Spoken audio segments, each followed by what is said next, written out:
فرزند زہرا یہ حالات برے ہیں۔ کاشانۂ بصیرت ایک ایسا مکمل یوٹیوب چینل جس پر محروم بصارت کے لیے بالخصوص اور تمام افراد کے لیے بالعموم سینکڑوں کی تعداد میں اسلامی کتب دستیاب ہیں۔ لہذا گزارش ہے کہ آپ اپنی ذمہ داری نبھاتے ہوئے کاشانۂ بصیرت کو سبسکرائب کرنے کے ساتھ ساتھ بیل آئیکن کو پریس کیجیے تاکہ آپ علم کے حصول کے ساتھ ساتھ مذہب اہل بیت کی اشاعت میں بھی اہم کردار ادا کرتے رہیں۔ کاشانۂ بصیرت، کاشانۂ بصیرت، کاشانۂ بصیرت۔ فرزند زہرا یہ حالات برے ہیں۔ اعوذ باللہ من الشیطان الرجیم، بسم اللہ الرحمن الرحیم۔ السلام علیکم ورحمۃ اللہ وبرکاتہ۔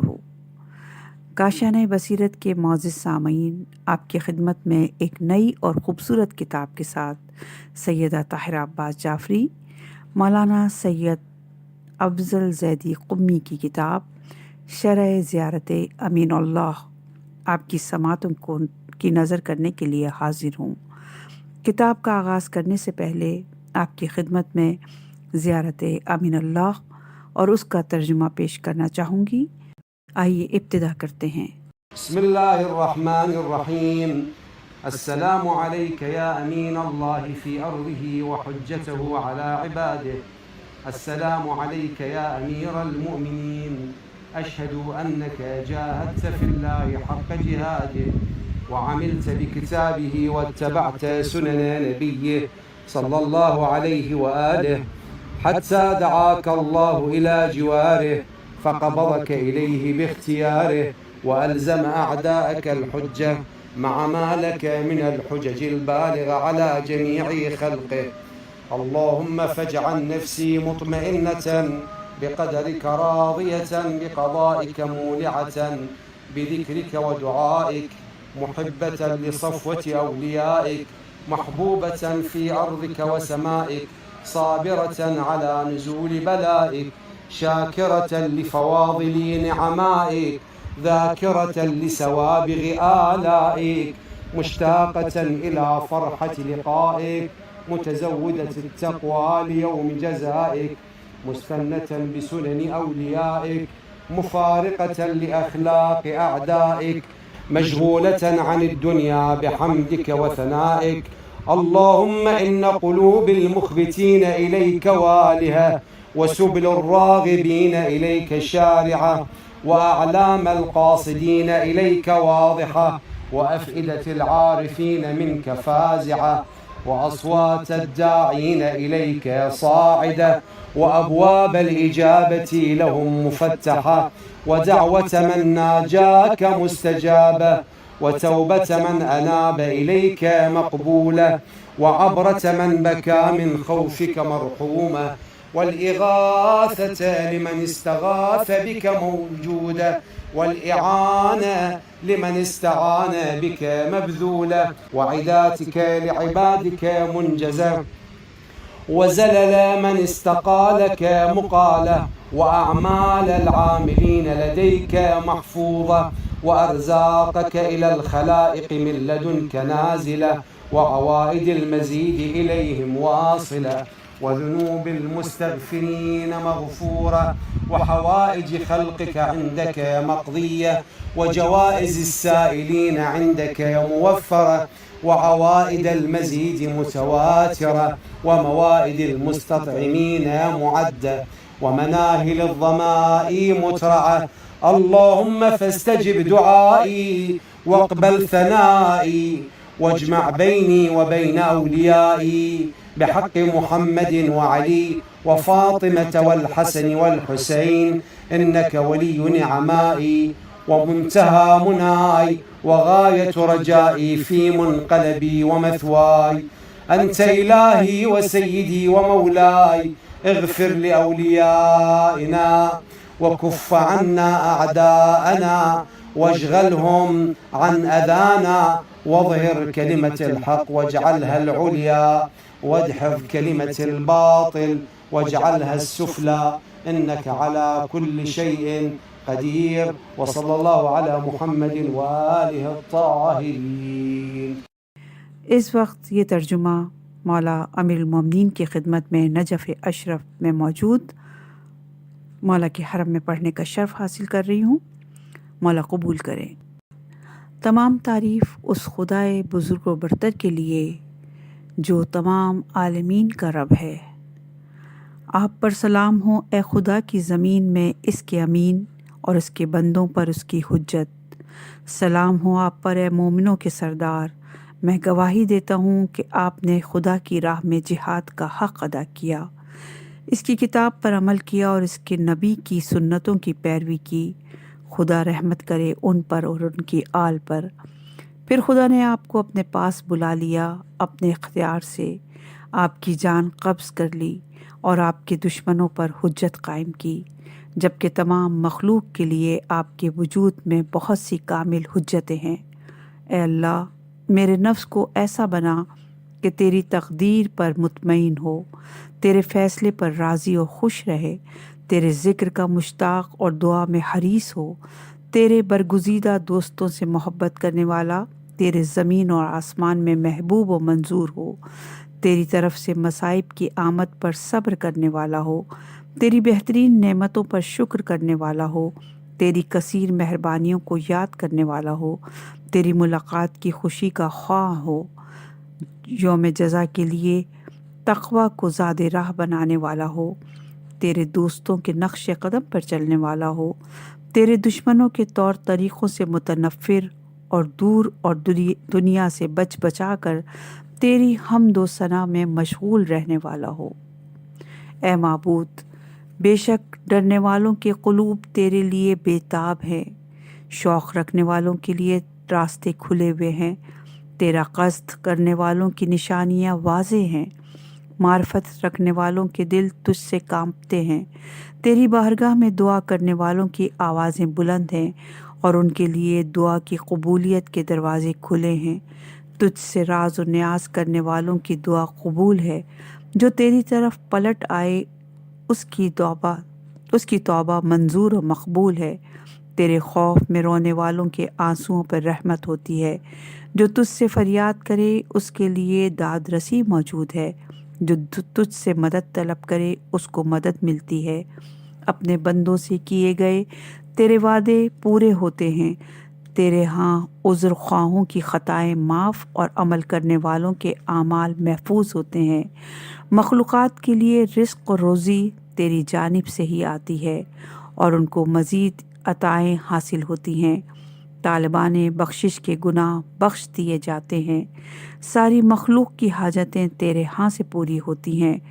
تجھ سے سوال کرنے والوں کو بہت زیادہ ملتا ہے اور پے در پے عطائیں ہوتی ہیں. کھانے والوں کے لیے دسترخوان تیار ہے اور پیاسوں کی خاطر چشمے بھرے ہوئے ہیں. اے معبود، میری دعائیں قبول کر لے، اس ثنا کو پسند فرما، مجھے میری اولیاء کے ساتھ جمع کر دے کہ واسطہ دیتا ہوں محمد، علی و فاطمہ، حسن و حسین علیہم السلام کا. بے شک تو مجھے نعمتیں دینے والا، دنیا اور آخرت میں میری آرزوؤں کی انتہا اور میری امید کا مرکز ہے. تو میرا معبود، میرا آقا اور میرا مالک ہے. ہمارے دوستوں کو معاف فرما، دشمنوں کو ہم سے دور کر، ان کو ہمیں مزید ایذا دینے سے باز رکھ. کلمہ حق کو ظہور فرما اور اسے بلند قرار دے. کلمہ حق کو ظہور فرما اور اسے بلند قرار دے. کلمہ باطل کو دبا دے اور اس کو پست کر دے کہ بے شک تو ہر چیز پر قدرت رکھتا ہے. آج روز عید غدیر اور مولا کی خدمت میں ہدیہ پیش کرتی ہوں اور عیدی میں مولا سے مغفرت طلب کرتی ہوں. کتاب کا باقاعدہ آغاز کرنے سے پہلے اپنے پروردگار، ائمہ اطہار اور آپ تمام سامعین سے معافی کی طلبگار ہوں کہ اگر پڑھنے کے دوران نادانستہ یا روانی کے باعث کوئی غلطی سرزد ہو جائے، تلفظ کی ادائیگی میں کوئی کمی رہ جائے تو آپ تمام سامعین صرف نظر کریں گے. آئیے باقاعدہ آغاز کرتے ہیں۔ شرح زیارت امین اللہ، تالیف مولانا سید علی افضل زیدی قمی، ناشر محمد علی، بک ڈیپو زہرہ گارڈن، دکان نمبر 2، نزد محفل شاہ خراسان، سولجر بازار نمبر 3۔ جملہ حقوق بحق ناشر محفوظ ہیں۔ مشخصات کتاب شرح زیارت امین اللہ، تحقیق و تالیف مولانا سید علی افضل زیدی قمی، نظر ثانی و تصحیح سیدہ نورین فاطمہ زیدی، کمپوزنگ سن شائن کمپوزنگ سینٹر، ناشر محمد علی، بک ڈیپو سولجر بازار کراچی، طبع 2021، پرنٹر جیوانی پریس، بانی ادارہ مرحوم سجاد حسین Giovanni, Hasan Ali book depot, محمد علی بک ڈیپو کراچی پاکستان۔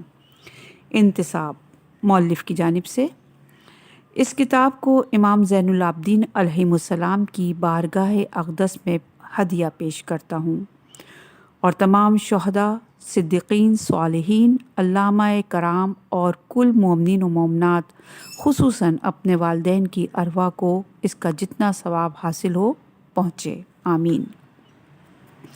فہرست مطالب، مقدمہ، صفحہ نمبر 9، زیارت امین اللہ، صفحہ نمبر 13، معصومین کی زیارت ایک عظیم سعادت اور عبادت، صفحہ نمبر 15، مقصد زیارت، صفحہ نمبر 19، آداب زیارت، صفحہ نمبر 20، امام دلوں کے حال سے واقف ہیں، صفحہ نمبر 27، امام حسن عسکری علیہ السلام اور دلوں کے حال، صفحہ نمبر 28، امام محمد باقر علیہ السلام اور دل کا حال، صفحہ نمبر 29، امام علی رضا علیہ السلام اور دل کا حال، صفحہ نمبر 30، امام علی نقی علیہ السلام اور دل کا حال، صفحہ نمبر 31، امام علی نقی علیہ السلام اور دل کا حال، صفحہ نمبر 32، زیارت امیر المومنین علیہ السلام کا ثواب، صفحہ نمبر 34، چند روایات اور فضائل امیر المومنین علیہ السلام کے سلسلے میں، صفحہ نمبر 40،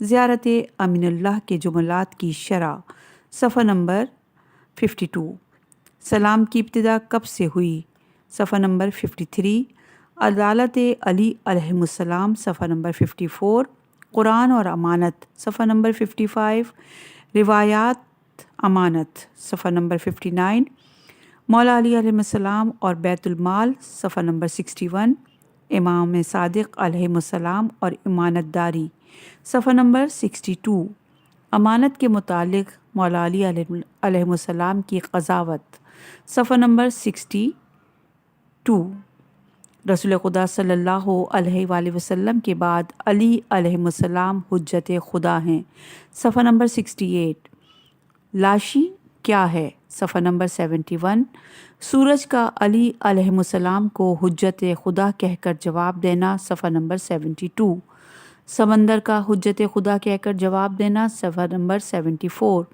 ظاہر اور باطنی حجت، صفحہ نمبر 76، وجود انسانی میں پوشیدہ حجت، صفحہ نمبر 76، امیر المومنین صرف علی علیہ السلام ہیں، صفحہ نمبر 82، جہاد کے بارے میں کلام امام علی علیہ السلام، صفحہ نمبر 105، انفاق علی علیہ السلام، صفحہ نمبر 107، مال دنیا سے بے رغبتی، صفحہ نمبر 108، امام محمد تقی علیہ السلام اور چور کی سزا کا قرآن سے جواب، صفحہ نمبر 115، امام علی نقی علیہ السلام اور فقہائے مسلمین، صفحہ نمبر 117، موت امام علی علیہ السلام کی نگاہ میں، صفحہ نمبر 127، حجت الہی کے وسیلے کی تاثیر، صفحہ نمبر 140، مفہوم قضاء و قدر، صفحہ نمبر 145، ذکر خدا، صفحہ نمبر 154، علی علیہ السلام کا نام لینے سے پتھر کا سونا بن جانا، صفحہ نمبر 157، سنگریزوں کا جواہر بننا، صفحہ نمبر 158، ذکر خدا کے بارے میں احادیث، صفحہ نمبر 159، نفاق سے نجات، صفحہ نمبر 163، کتے کا منافقین کو زخمی کرنا، 166، دعا 168، دوسروں کی دعا ہمارے حق میں 176. النعیم سے کیا مراد ہے؟ 184. محبت علی علیہ السلام پل صراط سے نجات کا راستہ ہے. 152. اہل بیت علیہ السلام کی محبت کا سوال. 196. محبت علی علیہ السلام اور بینائی کا لوٹ آنا. 198. اہل آسمان کے نزدیک محبوب ترین شخص. 201. محبوب ترین افراد. 202. حدیث تیر اور محبوب خدا اور رسول صلی اللہ علیہ وآلہ وسلم. 205. بلا و مصیبت کے نازل ہونے پر صبر. 211. صبر حضرت ایوب علیہ السلام. 214. آثار صبر. 215. اقسام صبر. 218. مشکلات پر صبر کا نتیجہ. 226. امیر المومنین علیہ السلام کا صبر. 227. زبان پر شکایت نہ لاؤ. 235. عبرت آموز واقعہ. 236. خدا کا شاکر بندہ. 241. ولایت کے منکر کا عذاب. 247. صحرا میں پرندے کا ذکر علی علیہ السلام کرنا. 260. دوست کی دوست سے ملاقات. 269. حضرت داؤد علیہ السلام اور شوق ملاقات. 271. حضرت علی علیہ السلام اور شوق ملاقات. 271. امام زین العابدین علیہ السلام اور شوق ملاقات. 273. وضو کے وقت امام علیہ السلام کی حالت. 273. تقوی کے درجات. 279. فوائد و آثار تقوی. 280. مولا کائنات علی علیہ السلام کی تقوی کی وصیت. 283. حضرت لقمان کی نصیحت. 308. تواضع امام علی علیہ السلام. 314. قصد اور ارادے میں فرق. 324. حقیقی عارف باللہ امیر المومنین علیہ السلام کا واقعہ. 330. حضرت ابراہیم علیہ السلام اور عابد شخص. 349. شرائط استجابات دعا. 352. رسول اکرم صلی اللہ علیہ وآلہ وسلم اور یہودی. 355. حضرت علی علیہ السلام اور ساسا بن سوہان. 357. رسول خدا اور علی کا ایک دوسرے کے وسیلے سے دعا کرنا. 361. شراب سرکہ بن گیا. 368. حقیقی توبہ کرنے والا. 371. جنگ بدر میں مسلمانوں کا استغاثہ. 379. حضرت ابراہیم علیہ السلام اور آگ. 386. حکمت خدا پر واقعہ. 388. وعدہ اور وعید میں فرق. 393. قرآن میں وعدہ. 393. خدا سے خلف وعدہ محال ہے. 399. 395. چشم پوشی. 400. نہیں انل منکر کا بہترین طریقہ. 401. عالم برزخ میں تجسم اعمال کی حکایت. 408. امام زین العابدین علیہ السلام اور پرندوں کا رزق. 415. اسباب وسعت رزق. 416. اسباب فقر و تنگدستی. 417. آخری لمحے توبہ. 422. سوال کرنے والوں کی شرائط. 427. روزی پہنچانے والا خدا ہے. 432. منابع و ماخذ. 447. مقدمہ. تمام تعریفیں مالک ارض و سما کے لیے ہیں جو کائنات کا پروردگار ہے، اور بہترین درود و سلام ہو کائنات کے سید و سردار خاتم الانبیاء حضرت محمد صلی اللہ علیہ وآلہ وسلم اور ان کی اہل بیت طاہرین علیہم السلام پر۔ زیارات کے موقع پر پڑھنے کے لیے حضور اکرم صلی اللہ علیہ وآلہ وسلم اور شہزادی کونین نیز 12 اماموں میں سے ہر ایک کی زیارت مستند روایات کے ساتھ کتابوں میں موجود ہے، اور ہر ایک امام کی زیارت میں فصاحت اور بلاغت کی ایک دنیا نظر آتی ہے۔ البتہ ان تمام زیارتوں کے درمیان زیارت امین اللہ اور زیارت جامع کبیرہ ایک خصوصی اہمیت کی حامل ہے۔ یہ زیارت جس کی شرح لکھنے کی کوشش کر رہے ہیں چونکہ ہر امام کے روضے پر پڑھی جائے گی، اس لیے مناسب و ضروری ہے کہ منصب امامت کی عظمت اور جلالت کی بھی ہمارے پیش نظر رہے۔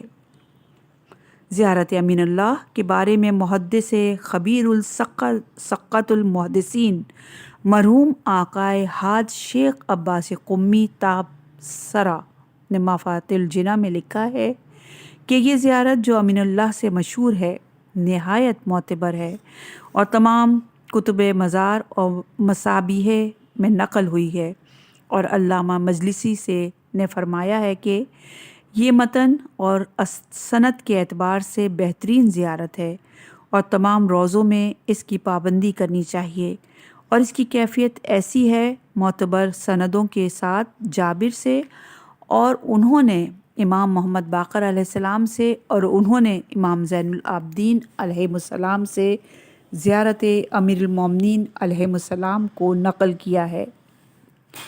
امام زین العابدین علیہ السلام مولائے کائنات علیہ السلام کی قبر کے پاس کھڑے ہوئے اور گریہ کیا اور پھر زیارت امین اللہ پڑھی۔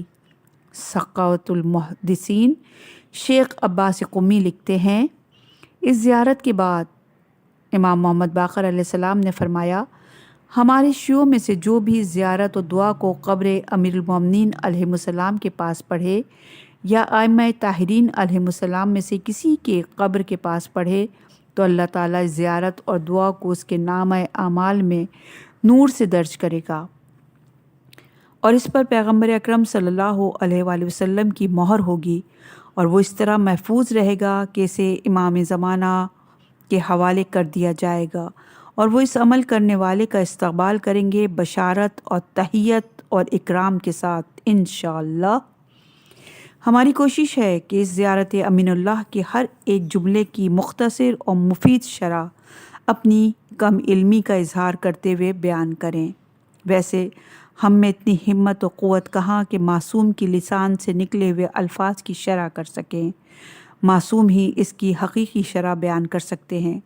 زیارت پہ جانے سے پہلے اس امام کی معرفت حاصل کریں کہ کس کی بارگاہ اقدس میں جا رہے ہیں، اور زیارت کا مفہوم ہرگز یہ نہیں کہ ہم اپنی غرض کے لیے ان کے پاس جائیں، ہمیں گھر دے دیں، ہمیں گاڑی دے دیں، بلکہ زیارت کا مفہوم یہ ہے کہ جو صفات جس امام کی زیارت کر رہے ہیں اس امام میں پائی جاتی ہیں، ان صفات کو ہم بھی اپنائیں اور حضور قلبی کے ساتھ زیارت کو پڑھیں۔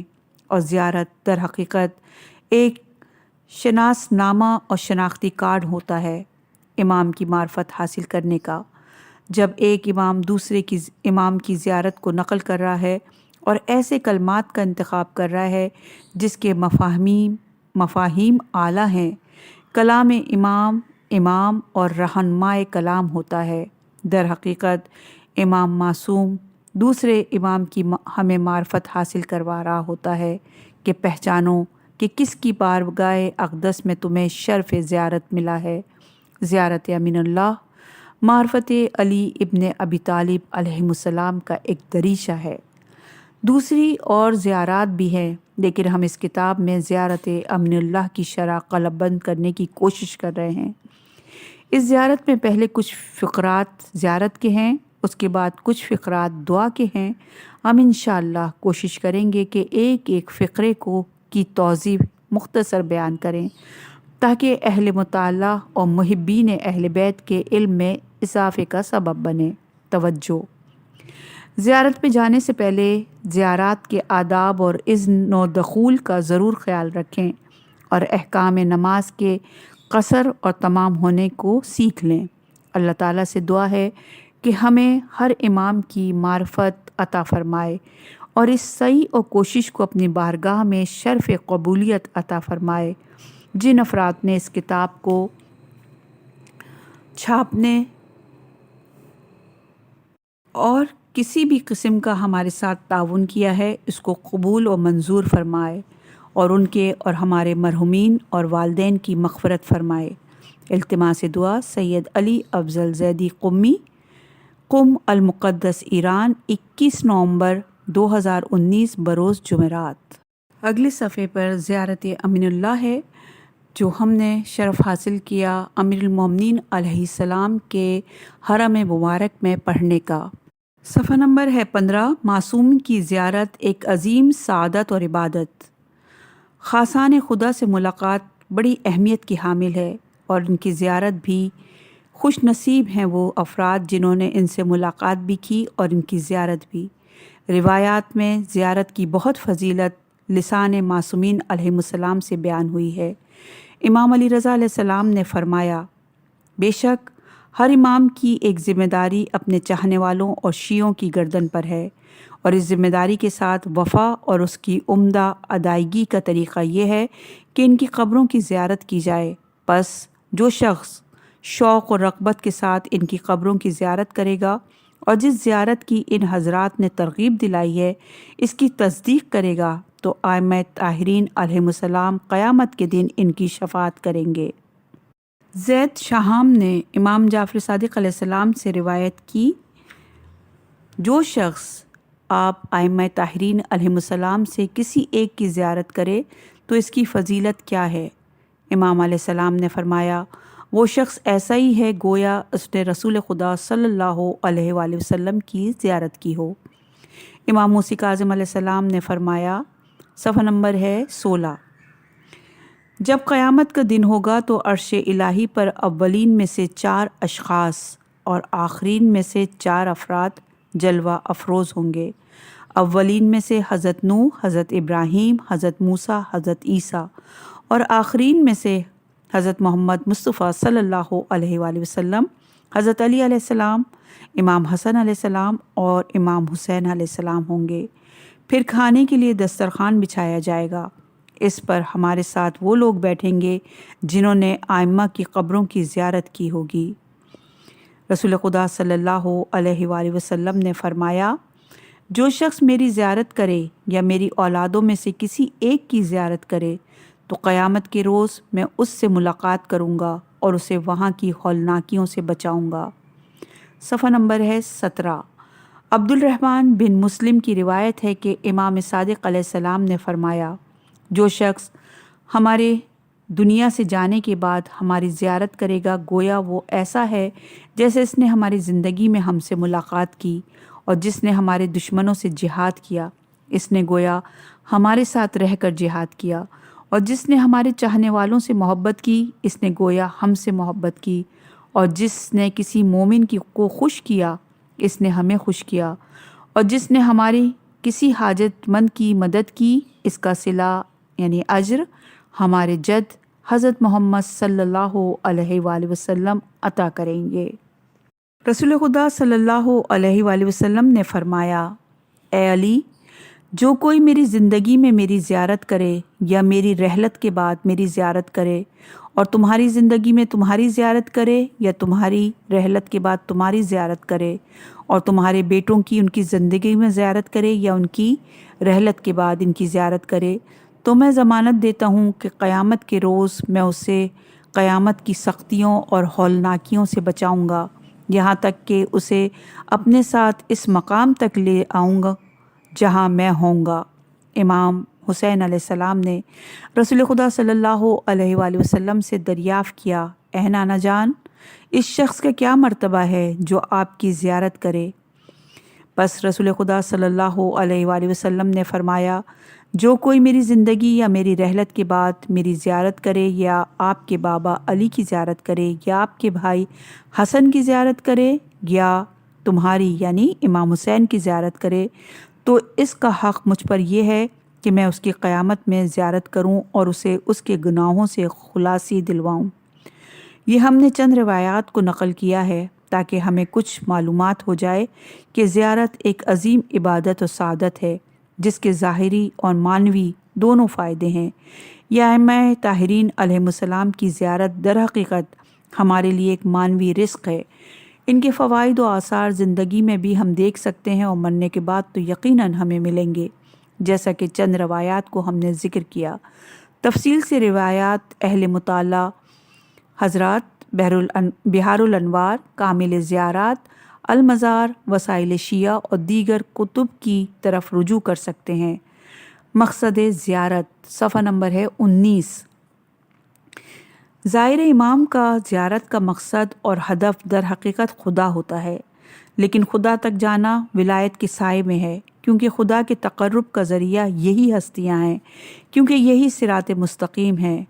برید اجلی بیان کرتے ہیں کہ امام محمد باقر علیہ السلام نے سورہ انعام کی آیت نمبر 153 پڑھی۔ آپ نے فرمایا، پھر آپ نے مجھ سے فرمایا کہ اس آیت کی تعویل جانتے ہو؟ میں نے کہا نہیں۔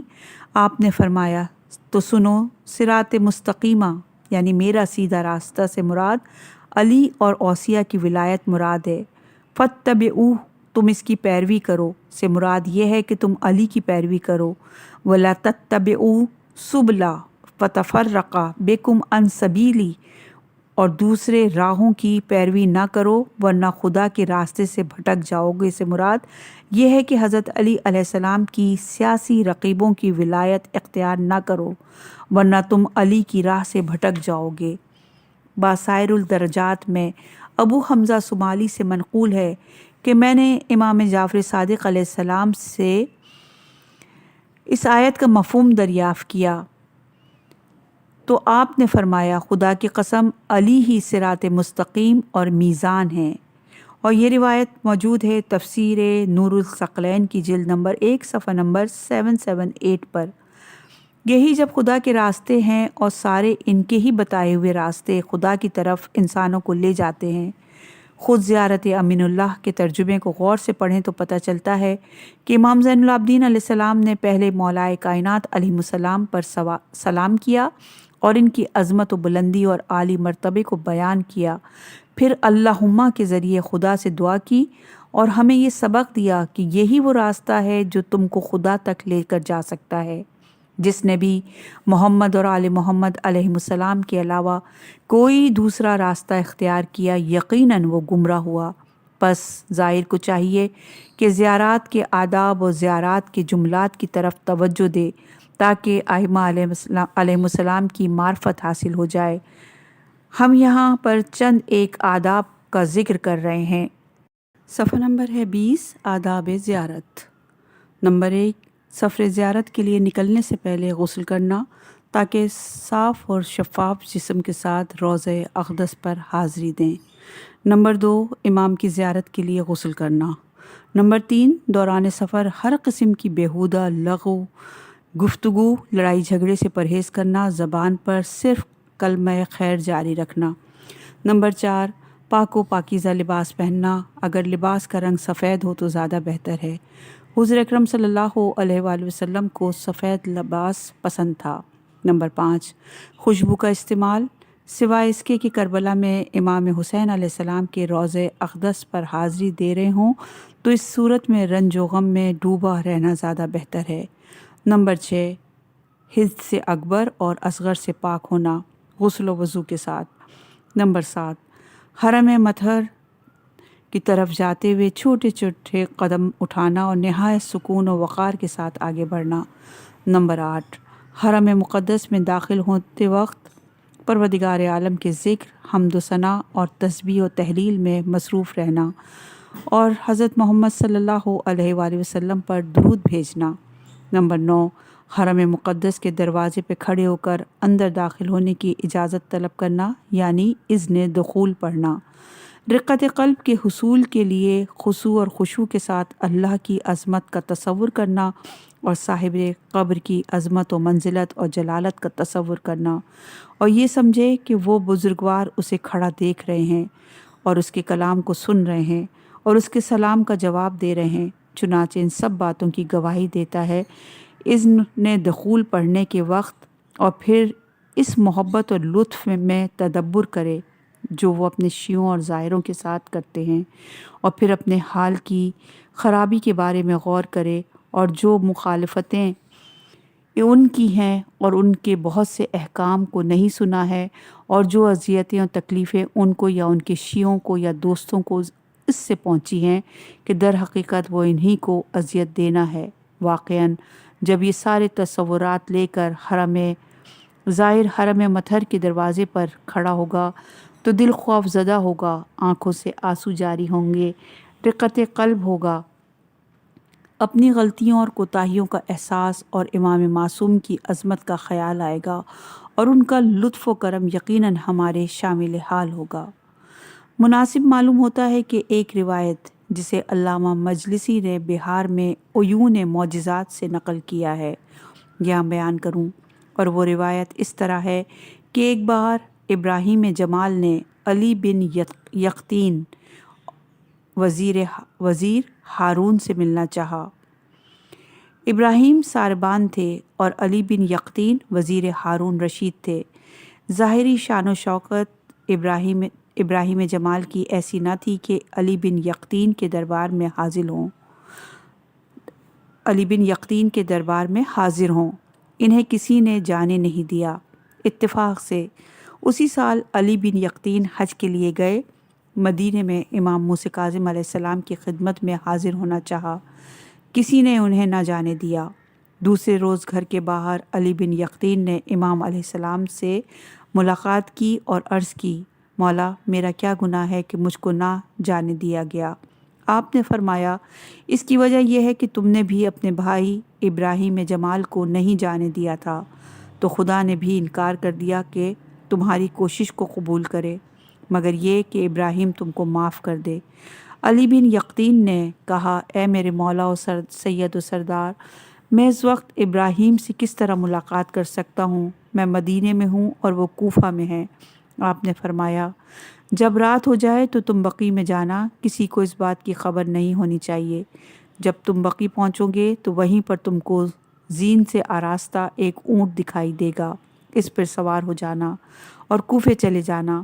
علی بن یقطین رات میں بقیع گئے اور اسی طرح اونٹ پر سوار ہوئے، اور تو تھوڑی ہی دیر میں ابراہیم جمال کے گھر پہنچ گئے۔ اونٹ کو بٹھایا اور دق الباب کیا۔ ابراہیم جمال نے پوچھا، کون؟ جواب دیا، میں علی بن یقطین ہوں۔ ابراہیم نے کہا، علی بن یقطین کا میرے دروازے پر کیا کام ہے؟ کہا، باہر آ جاؤ، میرا ایک بہت ضروری کام ہے۔ اور پھر قسم دی کہ اندر آنے کی اجازت دے دو۔ اجازت ملی۔ جب اندر آئے تو کہا، اے ابراہیم، میرے آقا و مولا نے میرے عمل کو قبول کرنے سے انکار کر دیا ہے، مگر یہ کہ تم مجھ کو بخش دو۔ ابراہیم نے کہا، خدا تم کو معاف کرے۔ علی بن یقطین نے اپنا چہرہ خاک پر رکھا اور ابراہیم کو قسم دی کہ اپنا پیر میرے چہرے پر رکھ دو اور میرے چہرے کو اپنے پیر سے روند دو۔ ابراہیم نے انکار کیا۔ علی بن یقطین نے قسم دی کہ ایسا کرو، تو ابراہیم نے اپنا پیر علی بن یقطین کے چہرے پر رکھا اور روند دیا۔ علی بن یقطین نے کہا، خدایا تو گواہ رہنا۔ پھر گھر سے باہر آئے اور اونٹ پر سوار ہو کر اسی رات مدینے واپس آ گئے اور اونٹ امام موسیٰ کاظم علیہ السلام کے دروازے پر باندھا۔ اس وقت آپ نے اجازت دی کہ وہ امام سے ملاقات کریں اور امام نے قبول فرمایا۔ اس حدیث سے معلوم ہوتا ہے کہ بھائیوں کے حقوق کس قدر زیادہ ہیں اور ان کی کتنی اہمیت ہے۔ نمبر 10، روضہ مبارک کی چوکھٹ کا بوسہ دینا۔ نمبر 11، داخل ہونے وقت داہنے پیر کو مقدم کرے اور باہر نکلتے وقت بایاں پیر مقدم کرے، یعنی جس طرح مسجدوں کی طرف جاتے ہیں۔ نمبر 12، ذریعہ مطہر جائے اگر ممکن ہو، اور اگر رش زیادہ ہو اور دوسروں کی اذیت کا سبب نہ بن رہا ہو تو دور سے بھی زیارت کر سکتا ہے۔ ویسے جتنا ممکن ہو زری پر ٹیک لگائے اور اس کو بوسہ دے اور اپنا رخسار زری پر رکھے۔ نمبر 13، زیارت کے وقت قبلے کی طرف پش کر کے قبر منور کی طرف رخ کر کے کھڑے ہو۔ ظاہر یہ ہے کہ یہ ادب معصوم کی قبر سے مخصوص ہے۔ اور جب زیارت سے فارغ ہو جاؤ تو دہانے حصے کو زری سے لگا کر تضرع و زاری کے عالم میں دعا کرے، پھر بائیں حصے کو لگا کر دعا مانگے۔ اللہ سے صاحب قبر کا واسطہ دے کر ان بزرگوار کو اس کے لیے شفاعت کرنے والے میں قرار دے اور دعا اور التجا زیادہ کرے۔ پھر سر مطہر کی جانب جائے اور رو با قبلہ کھڑے ہو کر دعا کرے۔ نمبر 14، زیارت پڑھنے کے وقت کھڑے ہونا، اور اگر کوئی عذر نہ رکھتا ہو اور درد کمر، پیر کا درد وغیرہ نہ ہو۔ نمبر 15، قبر مطہر کی طرف دیکھنے کے وقت اس کے نزدیک زیارت شروع کرنے سے پہلے اللہ اکبر کہے۔ حدیث میں ہے کہ جو شخص تکبیر کہے امام علیہ السلام کے سامنے اور لا الہ الا اللہ وحدہ لا شریک لہ کہے تو ان کے لیے رضوان اکبر لکھا جائے۔ نمبر 16 زیارت کا ماسورہ کا پڑھنا جو ائمہ علیہ السلام سے وارد ہوئی ہے، اور ہر امام کی زیارت کرتے وقت زیارت امین اللہ اور زیارت جامع کا پڑھنا۔ نمبر 17 نماز زیارت بجا لائے جو کم از کم 2 رکعت ہے۔ شیخ شہید نے ذکر کیا ہے کہ اگر پیغمبر اکرم صلی اللہ علیہ وآلہ وسلم کی زیارت ہے تو نماز کو روضہ مطہرہ پر بجا لائے، اور اگر ائمہ طاہرین علیہ السلام میں سے کسی ایک کے حرم میں ہے تو بالائے سر مبارک زیارت پڑھے۔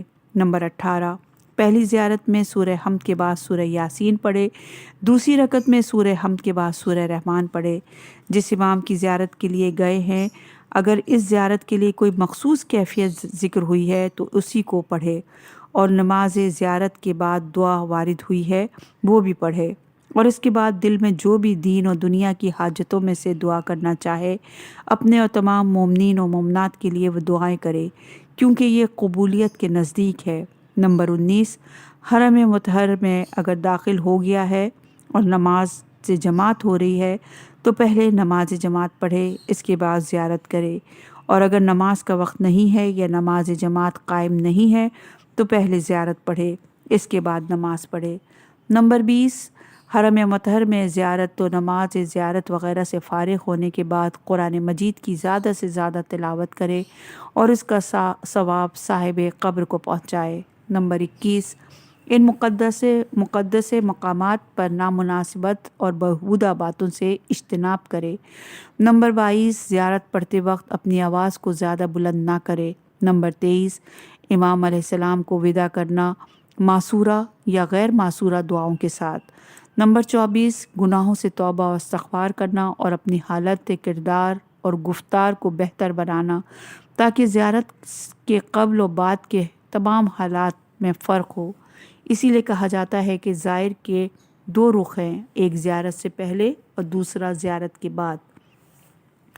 نمبر 25 شہر امام کے فقراء و مساکین پر احسان اور انفاق کرنا، خاص طور پر سادات کرام، علماء، طلباء اور جو غربت اور تنگ دستی میں مبتلا ہیں اپنی استطاعت کے مطابق۔